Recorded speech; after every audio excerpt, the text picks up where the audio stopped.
ভুটান পাহাড়ে নাগাড়ে বৃষ্টি, উত্তরবঙ্গের বিভিন্ন জেলায় দুর্যোগ, ফুসছে একাধিক নদী। আর জলের তোড়ে কোথাও ভেঙে গেল সেতু, আর কোথাও জলমগ্ন নদী পাড়ের বিস্তীর্ণ এলাকা। দেখুন,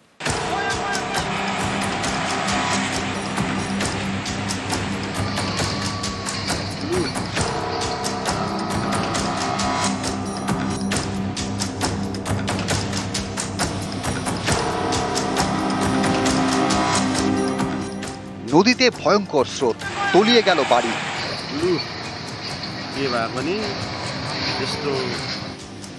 ভেঙে গেল লোহার সেতু।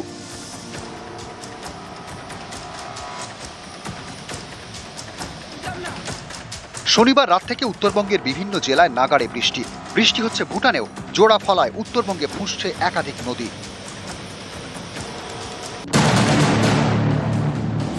আলিপুরদুয়ারের জলদাপাড়া, এখান দিয়ে বয়ে গিয়েছে হলং। এই নদীর তীব্র স্রোতে ভেঙে গেল কাঠের সেতু।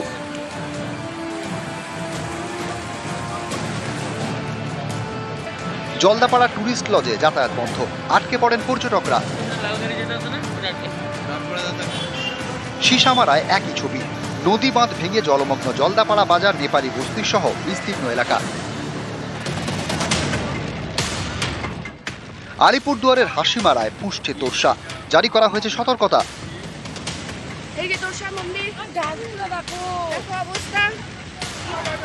নদীতে হাবুডুবু গন্ডার,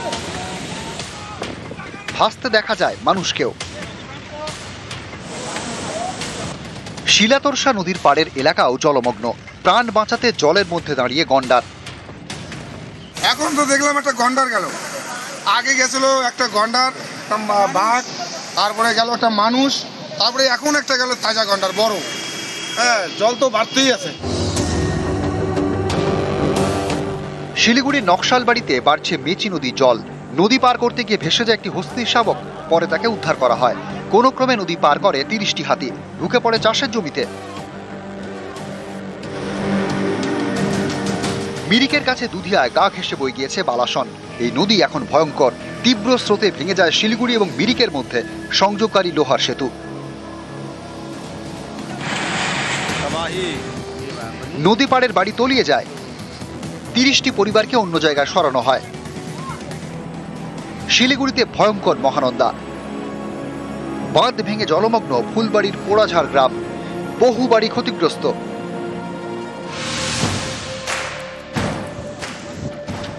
জলপাইগুড়িতেও রাতভর বৃষ্টি, তিস্তা, জলঢাকা, কালীখোলা, আড়ংভাষা নদী এখন ভয়ঙ্কর। নাগরাকাটায় বিপদসীমার উপর দিয়ে বইছে জলঢাকা, জলমগ্ন বিস্তীর্ণ এলাকা।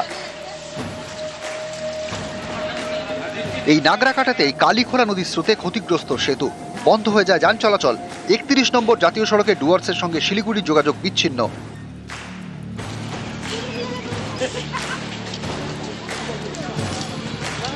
বানারহাটের এলআরপি মোড় এরিয়া, কার্গিল বস্তি এরিয়াগুলোতে একটু ফ্লোডিংটা রয়েছে। আমাদের সমস্ত জায়গাতে টিমগুলো পাঠানো রয়েছে, রেস্কিউ অপারেশনটা চলছে। ভাসছে ডুয়ার্সের বিস্তীর্ণ বনাঞ্চল, তিস্তা পেরিয়ে ডাঙায় ওঠে একটি গন্ডার। জলঢাকা থেকে একটি গন্ডারের দেহ উদ্ধার হয়। জলপাইগুড়ির ক্রান্তিতে জলের মধ্যে দাঁড়িয়ে হাতি। তিস্তা পাড়ে জারি করা হয়েছে সতর্কতা। বিবেকানন্দ পল্লী এলাকার নদী বাঁধে ধরা পড়েছে ফাটল।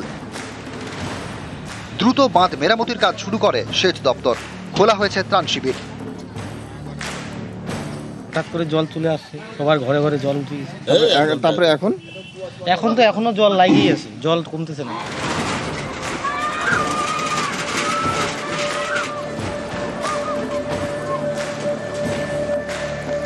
জলপাইগুড়িতে ফুঁসছে ডায়না নদী, জলমগ্ন বানারহাটে তোতাপাড়া বস্তি।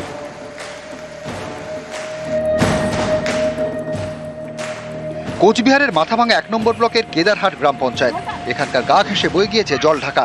নাগাড়ে বৃষ্টিতে নদী এখন টইটুম্বর, জলমগ্ন বিস্তীর্ণ এলাকা। আতঙ্ক বাড়ছে তোরসা পাড়ে।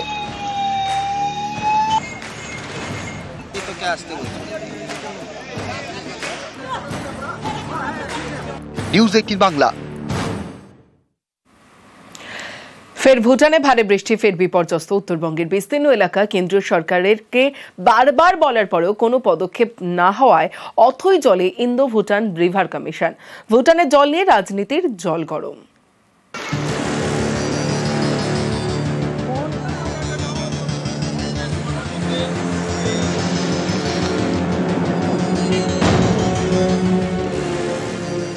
তোষা নদীর খুব ভয়াবহ অবস্থা।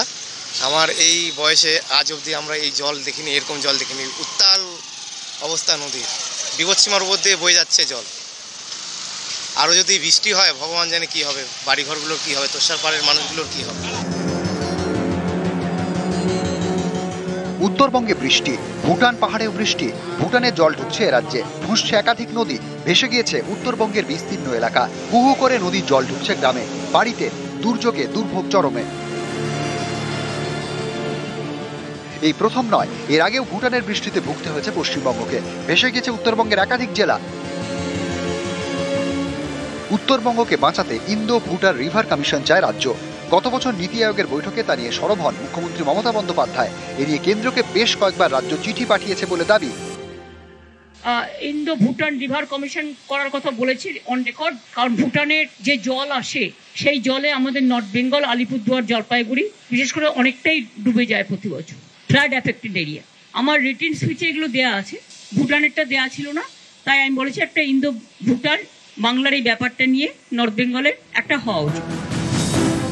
29 July 2024 Indo Bhutan river commission তৈরির প্রস্তাব পাশ হয় এ রাজ্যের বিধানসভায়। 11 অগস্ট 2025 রাজ্যসভায় প্রশ্ন তোলেন তৃণমূল সাংসদ ঋতব্রত বন্দ্যোপাধ্যায়।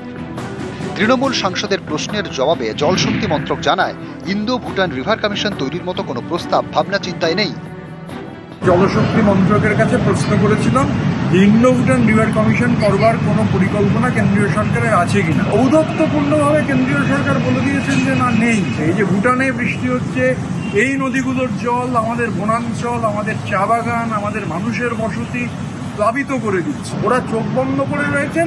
আসলে বাংলাকে ডুবিয়ে দেওয়াটা বিজেপির রাজনৈতিক এজেন্ডা। বাংলার মানুষ ডুবে গেলে ওদের কিছু যায় আসে না।